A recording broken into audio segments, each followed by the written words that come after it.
And we're live. Hello, everyone. So my name is Kenzie Dodds, and sorry about some of the confusion with this video. This is not on my normal YouTube channel. Andrew, yay, you joined us. So now we have a big group of great people to talk about React Fiber. So yeah, I'll just say well, maybe we should introduce everybody first. So I'm Kent, and I don't know anything about React Fiber. So I'm here to represent a lot of other people in the community, I guess, with some questions about React Fiber. Yeah, why don't we'll go from the left to the right on who I can see on my screen. So Andrew, are you there? Yes, I am. I just didn't turn my video on because I don't want to disturb anybody else. But I couldn't find a meeting room, so I'm just out in the open. Sure. Don't forget to mute yourself when you're not talking, so that there is no noise. Okay, I will. Yeah. We hear all the secrets of the insides of Facebook. Yeah. So Andrew, could you introduce yourself real quick? Yes. Hi, I'm Andrew. I joined the React team two months ago, and now I'm working on Fiber. It's pretty exciting. Fun. It is. Yeah. Cool. Brian. Hi guys. I'm Brian. I joined the React team 2 weeks ago, and I'm just here to learn and maybe ask questions like Kent is. Awesome. Dan. Yeah, so I'm Dan. I'm working on Fiber. Thanks, man. I just noticed you have like a painting behind you. Is that a self-portrait or something? It's not a self-portrait. My wife is a painter. Cool. Awesome. And Lynn, you have something special behind you too, I think. Okay, yes. Yeah, I'm actually working from Hawaii at the moment, so I have a surfboard behind me, which hopefully I'll get to use later today. But so yeah, I'm Lynn Clark, and I do not work on React or Fiber, but I do work on code cartoons, and I'm looking forward to doing some code cartoons about React Fiber. So that's why I'm here, just to learn more so I can start drawing this out. Yeah, I love the drawing. I just referred a bunch of people to Code Cartoons yesterday or 2 days ago. So good stuff. Okay, cool. So React Fiber, it's like React next version of everything internally, but nothing outside changes, right? Can we get a little bit of a better explanation of what React Fiber is, and then maybe we can talk about why it exists? So React Fiber is not exactly the next version of React because we're not sure. We're not sure if it's going to be 16 or 17. But at some point in the future, hopefully, we're going to release it. And this is a complete rewrite of React. So everything inside of it changes. But the public API stays the same for the most part. There are minor changes in timings, but it shouldn't affect a lot of people. We are currently testing it on Facebook products, and it seems to work fairly well. We have a list of bugs that we're trying to fix. There is a website called isfiberready.com where you can see the test suite, how many tests from the React test suite are passing. And the main motivation for it is just to solve some long-standing problems with React. And probably the most important one is that React is currently always synchronous, although it doesn't have to be. And if you're updating a large tree, if you have an update to a large part of your screen, there's a lot of components. Maybe there is not a lot of DOM updates, but you need to re-render these components. React currently does this completely synchronous, so it blocks the whole tree, calls the render functions of the components to calculate the next part of the virtual DOM tree, and so it blocks the UI, right? So if you have a large update, it might stall the UI for some time, and if you do them frequently, then it's going to be a problem. And it's especially a problem on native environments, for example in React Native. If there is a feed and you might be scrolling it, and there are new items that are coming along. For example, if you're loading new items in the feed, and they're supposed to be painted at the bottom, but since the feed structure is pretty complex, we have to render all these components and figure out what they render to. And if it's synchronous, it's going to cause scrolling junk. So to avoid this, we need to be able to split the work into smaller chunks And instead of doing them all at once, to be able to render some parts of the tree asynchronously and only commit the final result synchronously. So that's like the main idea of Fiber. But it also solves some, it adds some feature requests that we've been getting for a long time, like you can now return multiple things from render. There is probably going to be a built-in support for portals. This when you have like a model window that you show from a component, for example, and it actually targets a different DOM node. So you used to have to use imperative APIs for that, but it's going to be declarative as well. So there's like a lot of things that we can change because of the internals being different. Maybe Andrew, you can also share his perspective on what it means. I feel like you covered it pretty well. The time slicing stuff is maybe the most dramatic difference from reactive today. That won't be in the initial release, but like the initial release, we're just going to focus on getting feature parity with, we're calling it React Stack is the current implementation, but feature parity with reactive today so that people aren't frustrated when they upgrade and we have as few breaking changes as possible. But in a future release, maybe soon after that, when we turn on this time slicing and these really sophisticated scheduling features that we've added to React, I think that's going to be really exciting, and it'll open up a whole new world of possibilities and performance that hasn't previously been possible. So it's kind of like like the main motivator behind this is performance, right? There's like, there may be other nice things like the portals thing, but it's mostly performance. I'd say it's, I mean, yes and no. Like, I think the benefits outside of performance are just as big as the performance ones. Things like error boundaries, for instance. There's a version of error boundaries in React right now that is pretty handy, but they're kind of incomplete. I'm just using this. Also, nobody knows about it. Yeah. So, also, no one knows about it because we haven't pushed them very much, just because they're a little bit incomplete and they don't work exactly how we'd want them to. So as an example, it's a bit complicated, or it's a bit difficult to implement that in React Stack. Again, that's what we call the current implementation of React.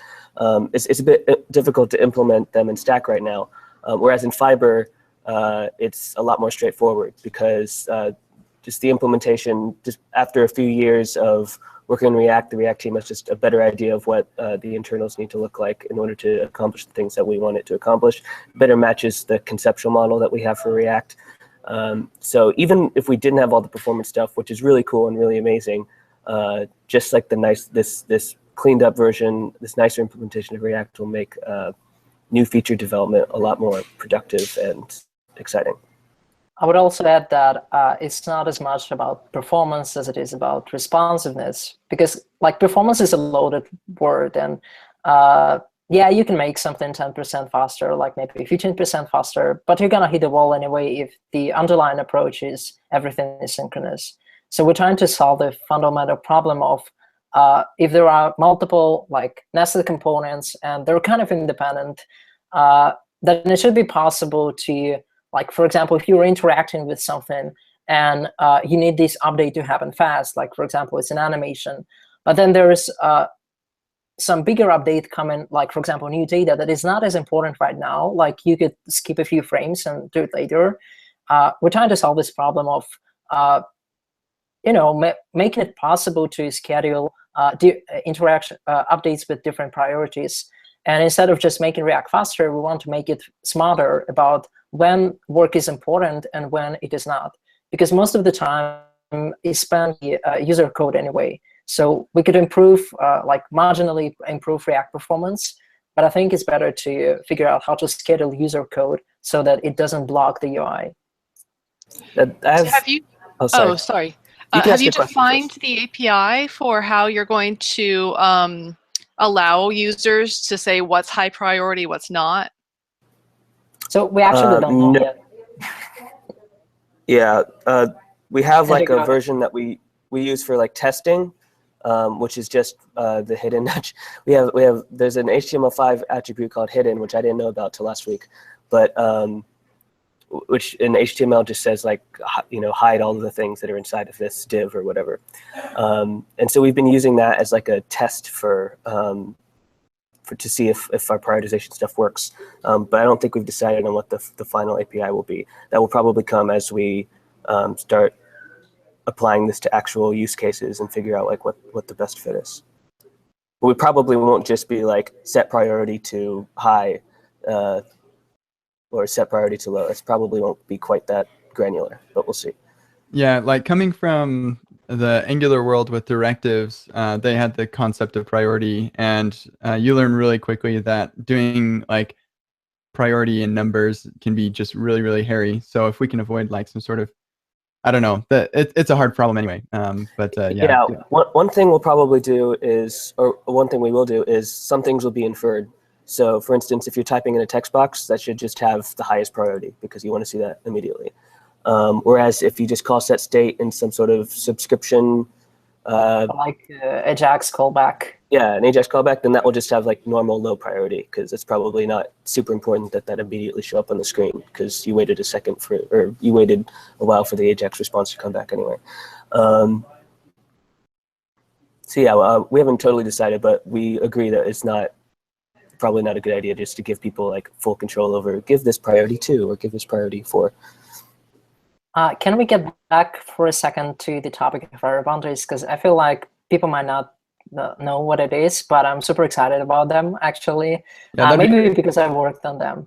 But the idea is that currently, if React, like if you throw inside a component, if there is a failure in lifecycle hook or in render method, and there is an uncalled error, currently React is going to enter like invalid state is just going to be messed up internally. And it's going to give you this error unless you swallow it somewhere by mistake. But the next time you try to update something or do something, it's likely that you'll have some weird cryptic errors like cannot get host node of null or something like this, which is really annoying. So what this feature, what error boundaries lets you do is error boundaries are like catch blocks, but components. So the idea is that, for example, you have a root handler like at the level of the page, right? And this is where you render current root. So you could add an error boundary hook. We haven't decided on the name. It may be something like component did throw or component did error. But the idea is that there is a special lifecycle hook that gets called whenever a component inside throws, either in lifecycle hook or in render method. It doesn't matter when. But we find the parent component, the boundary. We call this component an error boundary that catches this error. And what it can do, it can call a set state with the error. And in case, if the error exists in the state, it can render an error message. So it can say, hey, there is a failure. Like try to, like here's a button to retry rendering the page, for example, which could be useful. Or just it could send analytics and render a generic error screen or whatever. But the idea is just that errors will not make React enter a broken state. So what if I'm trying to think of how like a scenario where that would result in some sort of infinite loop, like component will update if I'm throwing, or if I have an error in component will update, and then I'm re-rendering in my like catch error thing, and like every single time that seems like that would turn into an infinite yeah, loop. we have tested this. Yeah. So what we do is if your component fails once, then it won't be caught by that same. Or sorry, if a boundary catches an error, and then it tries to re-render, and then it catches another error, it's not going to catch this error the second time. It's just going to propagate because it already failed. So the conceptual model we have for this, if you have like a try-catch block, so pretend you have try, and then in the try block you have render, and then in the catch block you have render again. So if that render again fails, then it's not going to be caught by the first try block. It's going to propagate up to the next one. Okay, interesting. That sounds kind of like you don't log to the console the same prop warning twice. Is that the same kind of idea? Don't log to the. I guess not really. I wouldn't say so. I don't think it's. I think it's helpful to think about it like, what if React was a language? I don't mean in syntactic terms, but it's just easier to. At least it was easier for me to understand like where React wants to go. when I realized that React is much more like a VM than it is a UI framework. And these components are much more like functions that are special because they are potentially stateful, and they are potentially memoized. Sorry if that's too much jargon, but it helps to think about it in terms of language. And then you see that error boundaries is just try catch, basically. There's a really good, it took me a few reads to get to understand it, but there's a really good repo that Sebastian wrote a few months ago called, what was it called? React Basic, I think is what it is. And it's React.js/React Basic. It's on GitHub.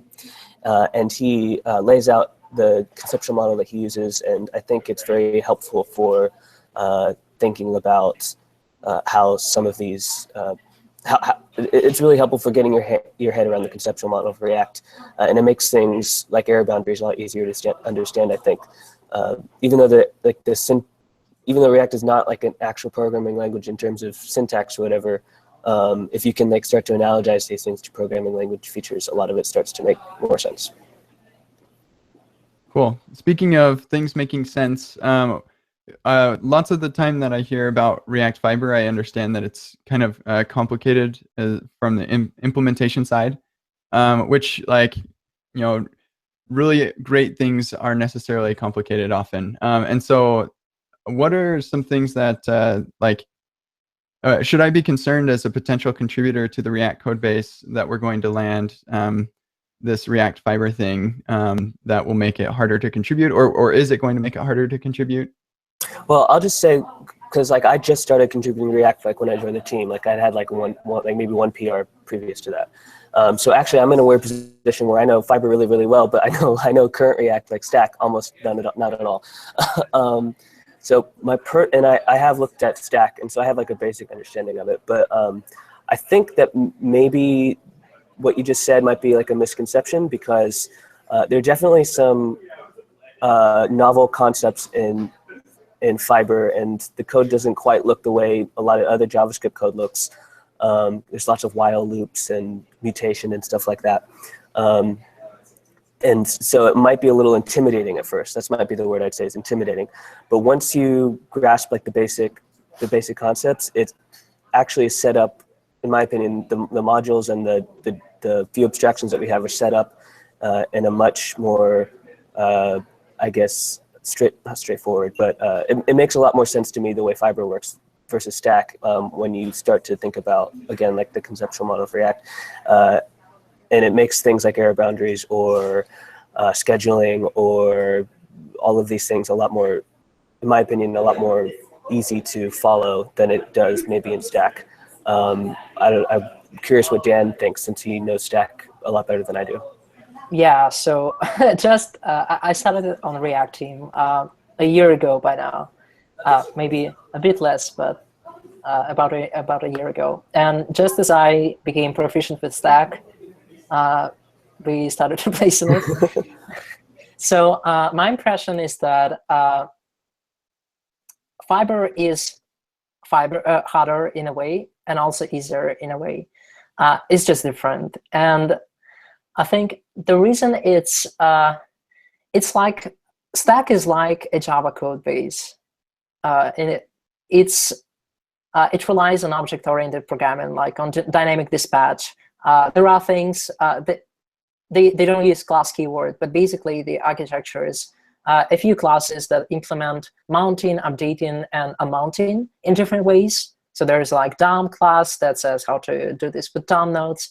And there's the composite class that says how to do this with user-defined components. And they call each other, and that's basically the architecture. And in Fiber, it's different. Fiber is not like a Java code base at all. It's more like a C code base. So what it operates on, there are no classes. There is much less abstraction. But on the other hand, you need to really understand it is very data-centric.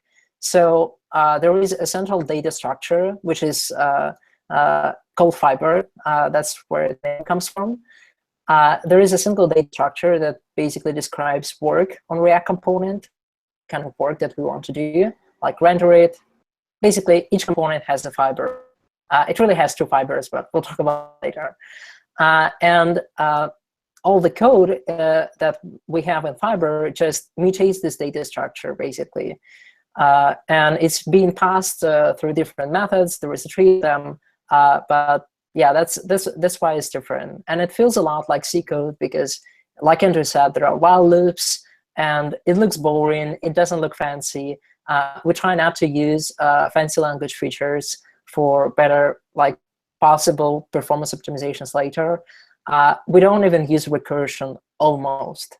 So whereas in Stack, you have, like, when a component mounts, it calls mount component on this component, and this component calls mount component on this component, and so on. We actually don't do this in Fiber. So in Fiber, there's just a while loop that picks what is the next component to work on. Okay, this one. I'm going to do something. Then is it time to yield back to the browser? Like, are we out of the time? Okay, if we're out of time, I'm just going to give control back to the browser. The browser will call me when it's to do more work. Or maybe we still have some time. So I'm going to call the next component in the while loop, and so on. And at some point, okay, like, I'm done with all the work. The update is complete. So I'm just going to do all the DOM mutations in the loop. So there's another while loop for all DOM mutations. And that's the basic difference.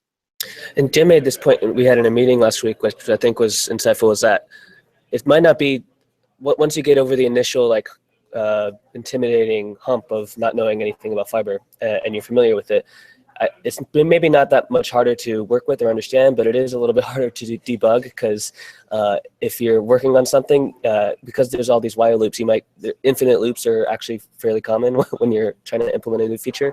So it takes a while to, like, figure out how to, and also because there is no recursion, so you can't necessarily use the stack to debug things all the time. It is a little bit tricky to debug. So I think one thing that all of us on the team have gotten better at the last few weeks or months is just debugging when you get stuck while working on Fiber. So that might be a little bit more harder in terms of getting contributors. But we can also fix it with tools. Yeah. Cool. That's good. I expect that once Fiber is more of a like, when people are using it more and that kind of thing, hopefully we can have another chat like this. We can, like, share screens and go through some of the code to get kind of an idea of how things work. We did that with Stack, and that was, I think, helpful for some people. So that'd be great to do that. One thing that Brian mentioned in the chat is Fiber will make writing custom renderers easier. Do we want to talk about that a little bit? Yeah, sure. Brian, do you want to experience writing a renderer? Sure. Yeah.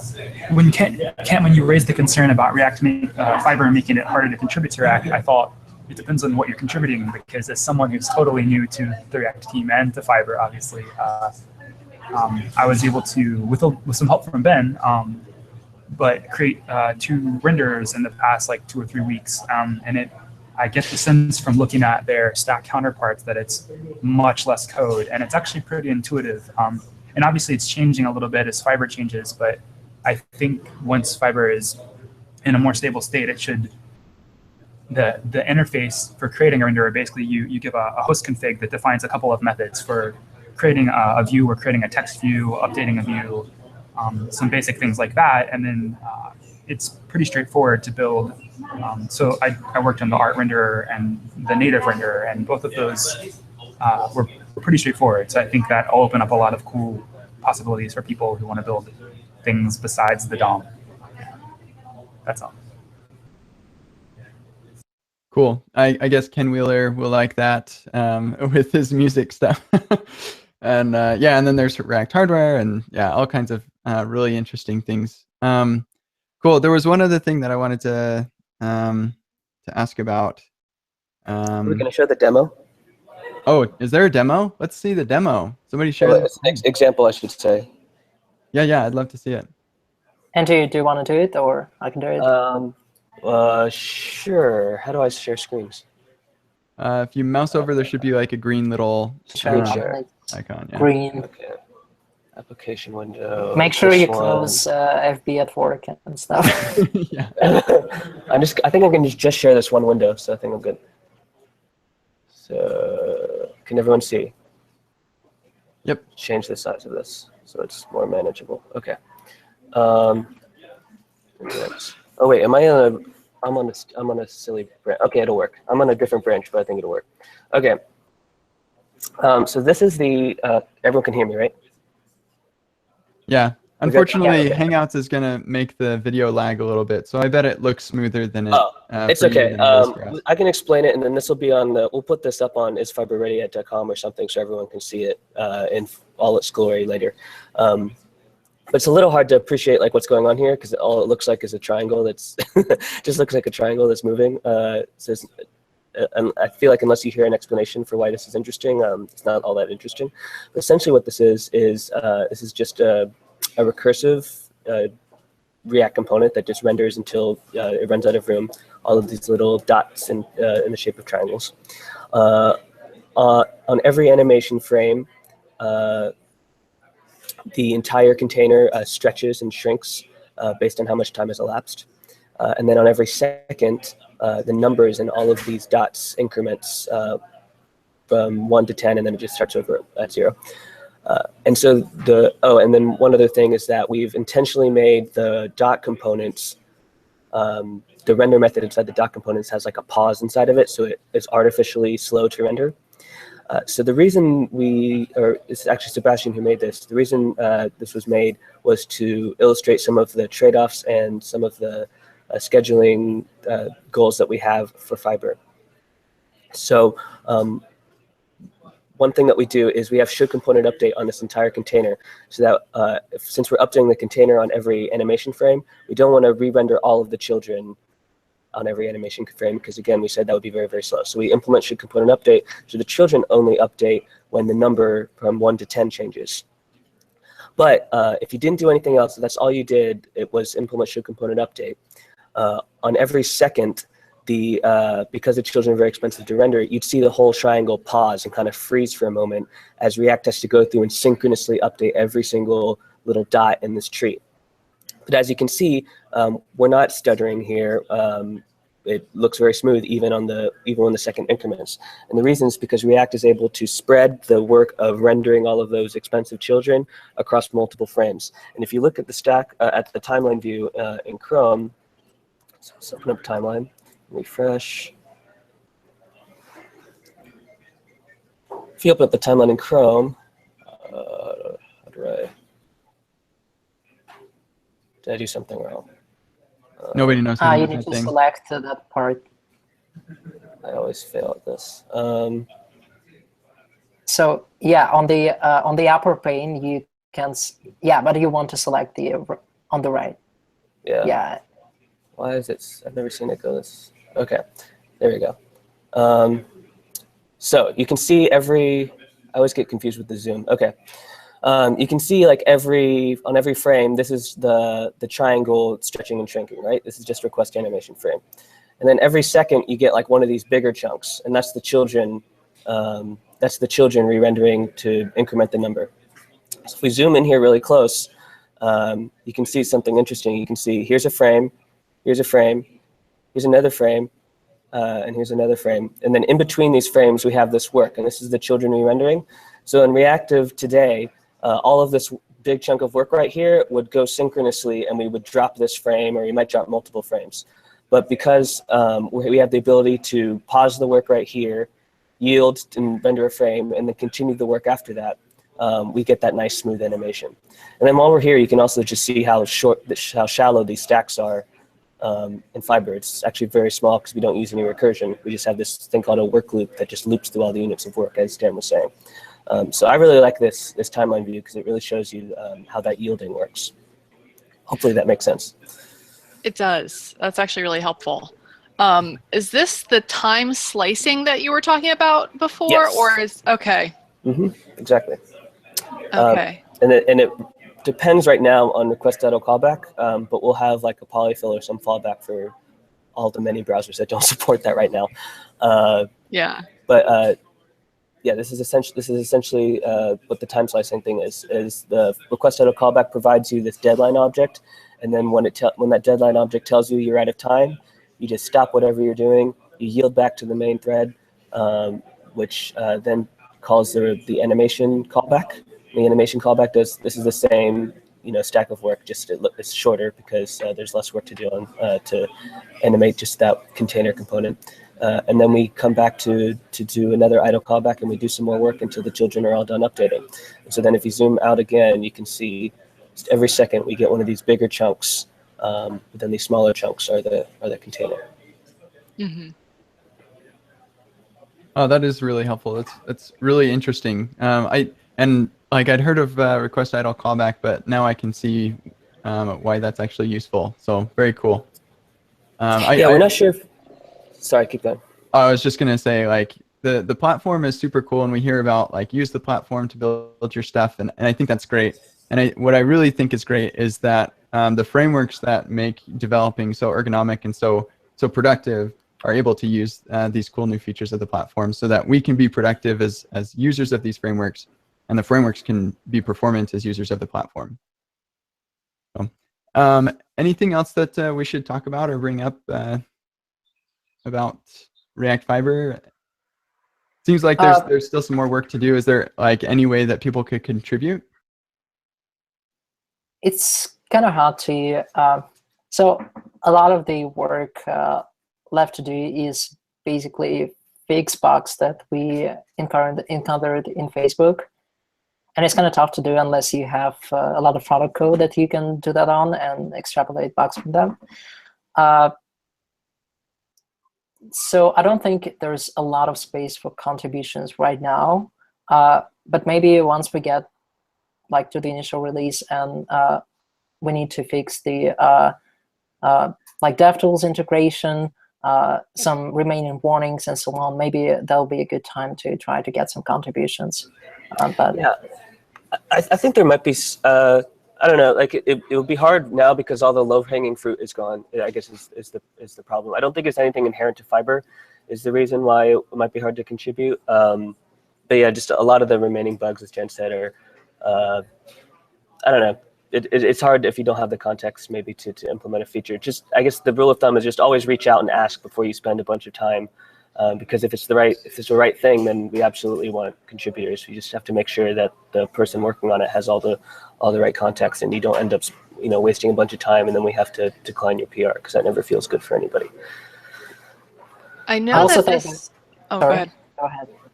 I was just gonna say, I know that earlier, at least, it was talked about how this is still experimental, and I know it is still experimental, but do you think that the underlying concepts are still changing, or do you think that those are pretty much set in stone now? So, like, this idea of time slicing and stuff like that. I mean, it is experimental, but I think, I don't know if I'm supposed to say this, but I think we're all like 99% sure that some version of this will land. Okay. But it is still experimental. Like, we have 96% of the unit test passing, and we've all on the team been running it on our Facebooks behind the feature flag for the last few weeks, and with not that many issues. So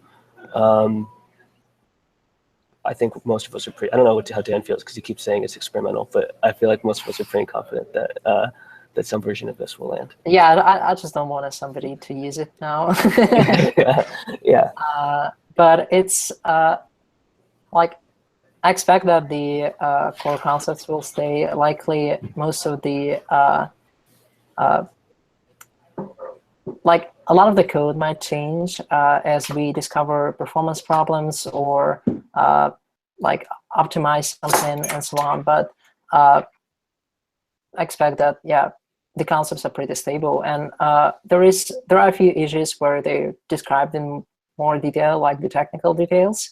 I think the most useful one is called Fiber Principles Contributing to Fiber. It's not like it's not only just about contributing, but it's more like explanation of what you can and what you can't do in the code base. And it's pretty helpful to understand the constraints that the code base was written under.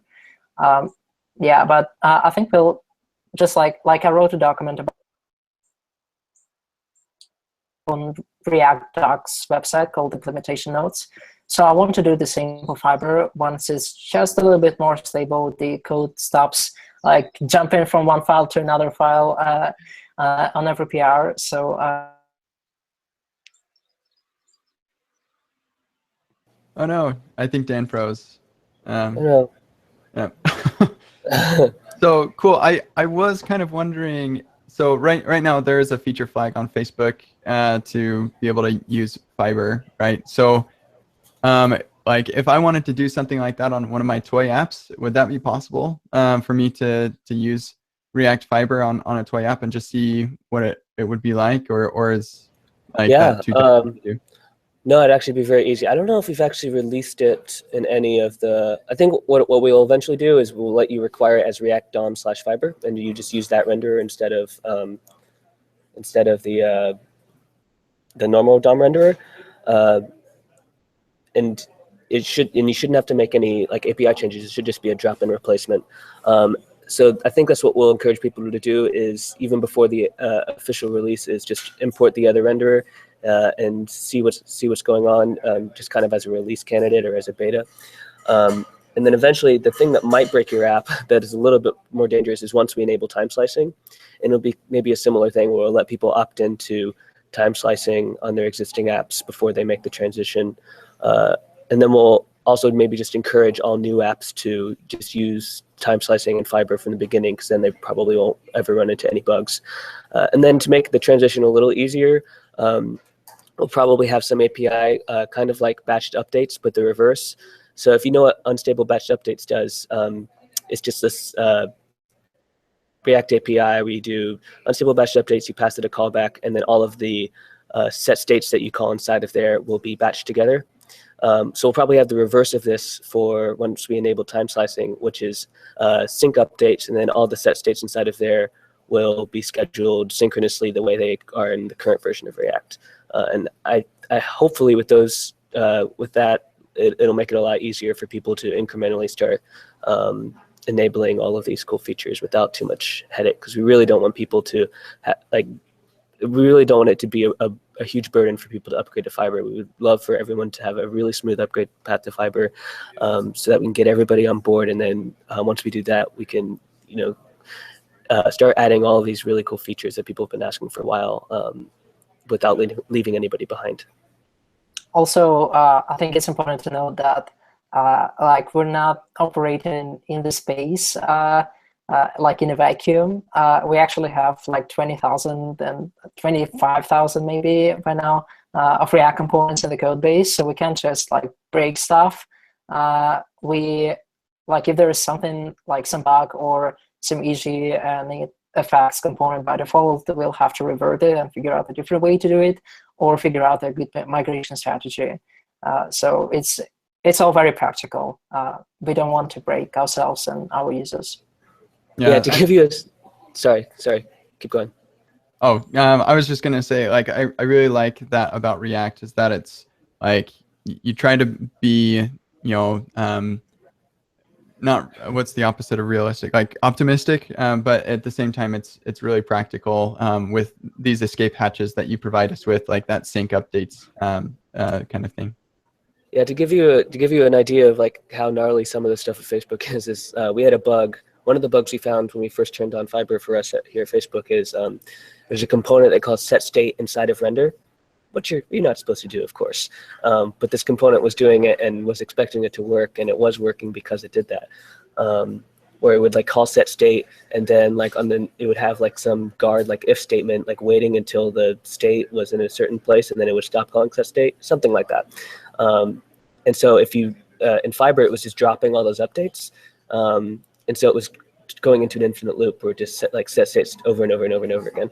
And so we had to fix that. So that just gives you a sense of of how we're trying to be super practical. And even when there's like some quote unquote anti-patterns, we're going to try and make sure that people are supported and not left behind. So would you say that with Fiber, we hear this idea of the pit of success, like the pit of success with Framework X is not very big. Like it's easy to do the wrong thing with Framework X. And with Framework Y, it's like the natural thing to do is the right thing. So would you say that with React Fiber, it's easier to do the right, yeah, it's easier to do the right thing. It's easy to avoid anti-patterns. Or like, does that change at all with React? Actually, this problem might get a little bit worse in the short term because yeah, there are some parts of React API which are not the pit of success. And one of the common ones is when you call set state. We even had an example like this on the docs page for a really long time, where if you call set state and the new state is based on the previous state, so for instance, you have a counter and you do this dot set state colon previous state dot counter +1, right? That pattern is very common, but it's actually not something that's super safe because in React, and especially in React Fiber, once we enable time slicing, set state is not necessarily synchronous, right? So by the time that update gets applied, the previous state might have changed. So if you're doing an update based on the previous state, you can't just do this dot state dot counter +1 because by the time that's applied, they might be out of date. So what you really want to do, and not a lot of people know this, but there's an API where you can pass a function as the first argument to set state, and that function is kind of like a reducer, but not quite, where that function will receive the previous state, and then you return the new partial state inside of that function. And that's a much better, safer way to call set state when you're basing it on the previous state, because then we can pass you the previous state at the time that the update is applied. So something like that, for example, there's other examples of timing issues. Something like that in React today isn't a huge problem because everything's synchronous anyway, so you rarely get into these cases, but it will become a lot more important in React Fiber. And so we've talked about new APIs to help people fall into the pit of success so that they don't do things that might cause really subtle bugs that are annoying to debug.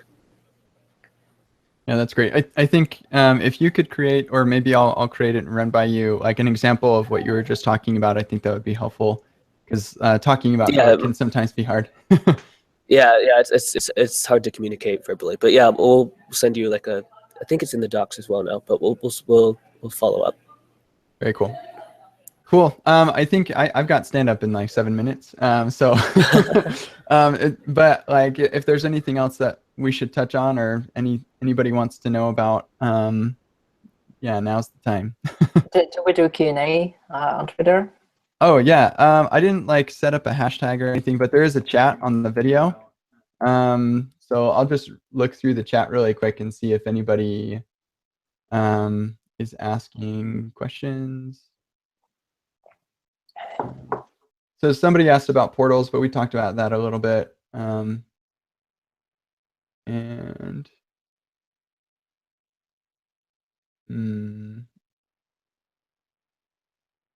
Okay, so somebody's asking about perf versus Inferno and Preact.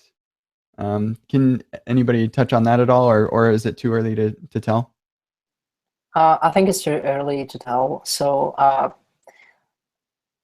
we're going to look at like I think most of the people talk about anytime performance, like when you just load the page, how long does it take for React to load, like what is its splice size, and then how long it takes to the first meaningful render or whatever. So we're going to be looking at that after we've reached the feature parity. But until we're there, it's just too hard to tell. But this is going to be a focus for us in the beginning of this year. Cool. In any case, it's going to be faster than React Stack, right? That's the hope. The hope. So there's another question here about, yeah, the question is partial tree migration now possible with Fiber? I'm not sure what that means, but I guess it's relevant for React virtualized, which is a shame that Brian's now gone. I don't understand the question. I don't know what that means either. Yeah, I think that this is about windowing. So, like, is it easier to implement that? It'll definitely help with that problem. So, because we have these priorities, one thing you can do is we have this thing called Offscreen Priority. I mean, this might be implemented differently in the future, but we have this thing called Offscreen Priority where you can render something with such low priority that it waits just till everything else on the screen renders and then does it once absolutely everything else is done. And the advantage of that is, like, say, forget windowing for a second. Say you have like a modal or a tab interface where you have some hidden content, and when you click a button, that content is revealed. Right? Today you have two options. One is you render that content before it's even shown. That way, when you click the button, it immediately appears, which is bad because then you're slowing down the visible content, right? Because everything has the same priority. Or what you can do is just not render it at all until you click the button, but then you got like there's a delay, right? So if you have priorities, you can render something at a really, really low priority, so it doesn't block the visible content. But then when you finally do click the button, you don't have to do any extra work. It just kind of appears.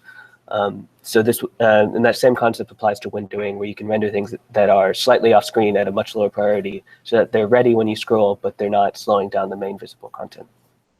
Cool. Yeah, that's great.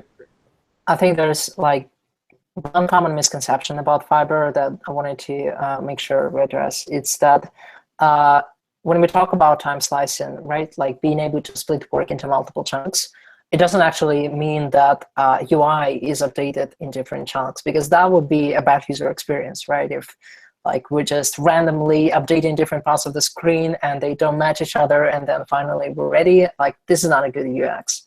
So what we're doing in Fiber is we're splitting the invisible work. So like calling render method, or creating a DOM node but not inserting it yet and updating its properties and so on, but it's not in the tree yet. So everything that is not that does not affect what's on the screen, we can split into chunks, including this work on low priority nodes that are not visible yet, because we know that they're not on the screen, so we can actually split that work and do it gradually. But whenever something is, whenever we're ready to commit the work, and this is the main difference of Fiber compared to Stack. So Stack actually makes changes as it goes through the hierarchy, and Fiber just remembers which changes to make. It marks a special, like it creates a linked list of nodes that need to be updated. And when we are in the commit phase, we're making all DOM updates synchronously together, so that the time where they are like batched at the same time. And so this ensures that even if we're smart about scheduling and like different priorities of updates and so on, the UI is like makes sense to the user at all points of time. Yeah, that makes a lot of sense. So basically the React virtualized library that Brian wrote, it sounds like that won't really be necessary with Fiber, because Fiber will kind of be doing that by itself. No. So we'll still need that. No, sorry, you go. Yeah, I just like it's not going to replace this library, because it's Fiber is platform independent. It doesn't like track your scroll position or whatever.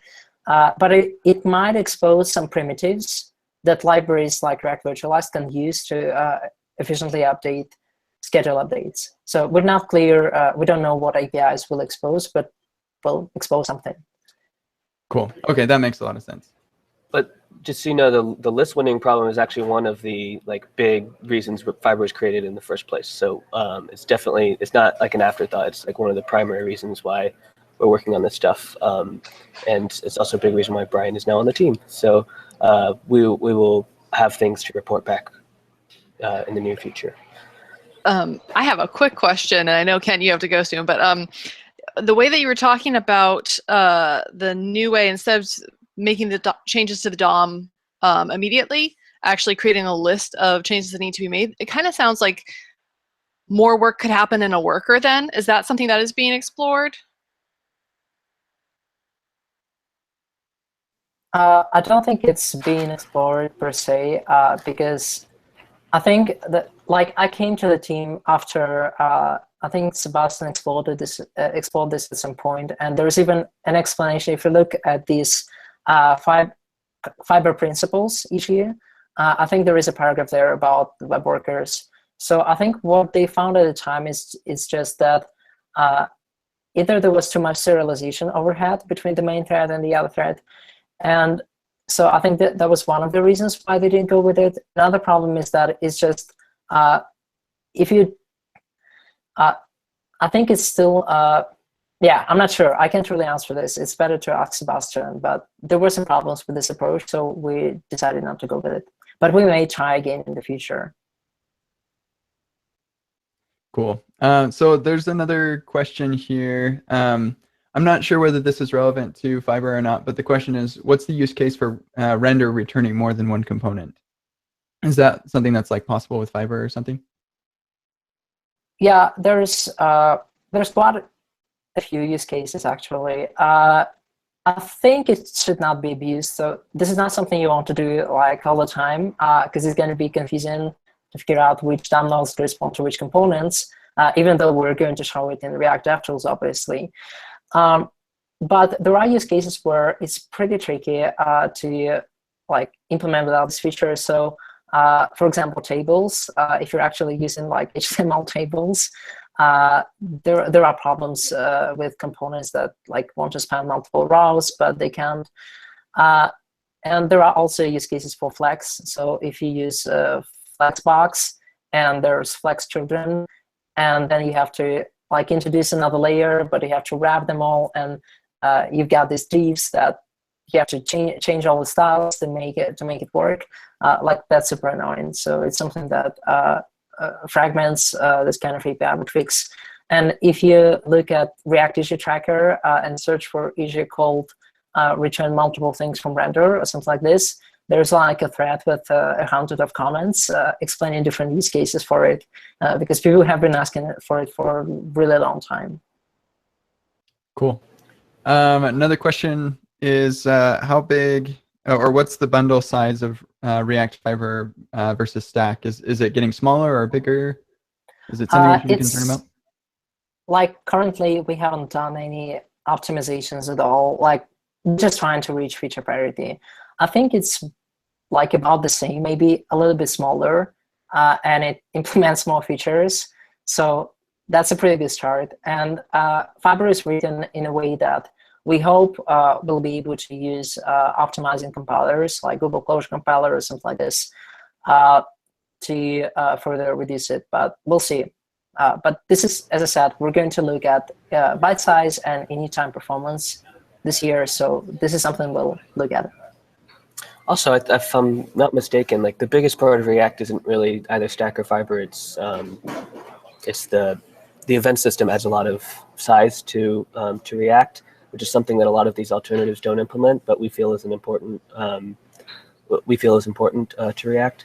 So just switching from Stack to Fiber isn't going to make won't make like a huge dent in just overall bundle size, but it is definitely a problem that we're actively focused on, especially in light of these alternatives like Preact and Inferno. I would also add that since Fiber actually lets you implement a custom render without writing crazy like 10 classes and put in internal modules and so on. So since the render API is actually like cohesive and easier to understand, I think we might see some not React alternatives, but rather React renderers for the DOM, but with different constraints. So one could write a React simple DOM that also works with Fiber, but like doesn't have an attribute whitelist or doesn't have an event system and so on. And people will be able to explore these trade-offs and decide what works for them, but still honestly, have all the base component features that we implement in Fiber. Honestly, you could probably whip something like that together in like less than a day. It'd be pretty straightforward if anyone wants to do that. Yeah, I love that. That's cool. So another question, there are a couple more, hopefully pretty short. So context, does context have any, are there any differences with Fiber? No, not yet. So we're not really fond of the context API, I think you can tell, but we also find it pretty useful. Like we have experimental features, not because we like to experiment, but because we need them in products.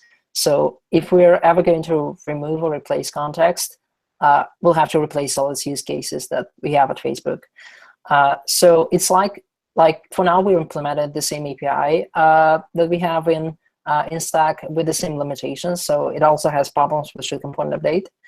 And we might look at this later, and we'll probably replace it with some different API that doesn't have these problems, but as a later step with the migration path after Fiber reaches feature parity and we start working on new features. I think that's great that you're not trying to do everything all at once and just make like little things you have to do. and then also like the idea of still covering the use cases, I think is important too. So that's great, because yeah, I don't like context either, but it does have some solid use cases. So Redux. Yeah, Redux, React Router, yeah, totally good stuff. Let's see, people are chatting and I'm losing my place. Testing, does testing change at all with Fiber? We haven't actually like implemented it yet, so the plan is to gradually move to Fiber, but it doesn't have to happen overnight. So we are not focusing on server side yet, and we are not focusing on testing yet. So these just use the stack reconciler because like it's supposed to implement the same public API, right? And you don't need any kind of incrementalness in testing unless you're testing incrementalness itself, which you can leave to us. So yeah, but eventually we want to delete the stack reconciler, so we'd have to figure out how to like we'll probably move in the direction of having a test renderer, maybe powered by Fiber, maybe standalone, just like with server-side rendering. So it might be that we won't, like, it's possible that we'll just ask people to use a third-party server-side renderer if there is one better than the one we ship, because, like, to be honest, React server-side performance is not very good, because right now it uses the same exact code path both for the server and the client. So it means that it passes through a lot of stuff that is only relevant for the client. And this is why like server-side rendering with React or Inferno is faster. So, but I know that, for example, folks at Airbnb built a custom server-side renderer that is more like a while loop. That is much more efficient than React's one. So it's possible we'll just direct people to it, and we'll see. Yay, community. That's great. Let's see. I feel like there was another question maybe. Nope, I think that's it. So yeah, thanks so much. This has been a great conversation. I feel a lot more comfortable with Fiber. And like now I'm super excited about it. So hopefully more people feel the same. And yeah, I think that's it. Thanks, everyone. Thank you. Thank you. Thanks for taking the time. Bye. Thanks, guys.